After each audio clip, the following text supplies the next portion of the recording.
जर्सीनियम 3X30C200, ये भी इसने बहुत अच्छा एक इलाज तजवीज़ किया है और पिन पॉइंट किया है कि किस इलामत में जर्सीनियम काम आता है ख़ास तौर पे। और मैंने ही मेरा भी यही तजुर्बा है, जर्सीनियम में ना बेचैनी है ना दर्द की कोई अच्छी नुमाइश है, सिवाय इसके कि सर दर्द जो मीडियम है उसमें जर्सीनियम खास असर रखती है।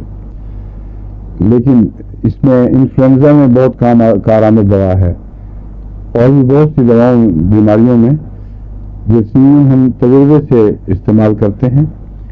लेकिन डिफाइन मैं नहीं कर सका था कि क्या इलामत है जिस पे एहसास के लिहाज से क्या इलामत है जिस पे हम जर्सीनियम देनी चाहिए। इस डॉक्टर ने एक अटेम्प्ट की है, बहुत मुझे पसंद आई है बात।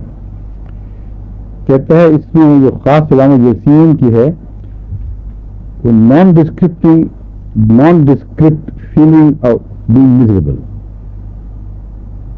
पता नहीं क्या सकता, ना बेचैनी है, ना खौफ है, ना कोई दर्द का एहसास तंग कर रहा है, मगर आदमी मिजरेबल महसूस करे, अनहैप्पी, कुछ पता नहीं, मजा नहीं आ रहा किसी जिंदगी का। ये जो इलामत है ये तो बिल्कुल खती है, ठीक कहता हूँ। मैंने बहुत पीछे जाके गौर करके इसके पढ़ने के बाद देखा है, तो इसी इलामत पर जब मैं दवाई देता था तो ये काम करती थी और खुद पे भी इस्तेमाल करके देखा। बाज़ दफ़ा रूटीन की चीज़ों का मज़ा उठ जाता है, खाने वगैरह के भी मिजरेबल आदमी किसी चीज़ में कोई लज्जत नहीं रहती। ये सिर्फ एहसास की बात नहीं, बल्कि मुंह के अंदर जो बड्स हैं उन पर असर पड़ा हुआ है, मिर्जे पर असर पड़ा हुआ है और उससे अमूमी कैफियत ऐसी पैदा होती है जो महज नफ्सियाती नहीं है। और इसमें मुंह का खुश्क होना भी पाया जाता है, टेस्ट खत्म हो जाते हैं। इसलिए जर्सीनियम इन चीज़ों को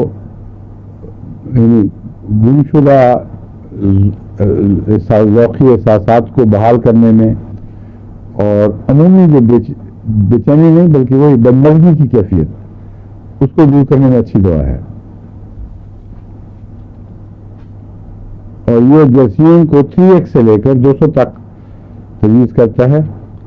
मेरे तजुर्बे में 200 आई है, मैंने और कभी इस्तेमाल नहीं की और 200 बहुत अच्छी है अलग से।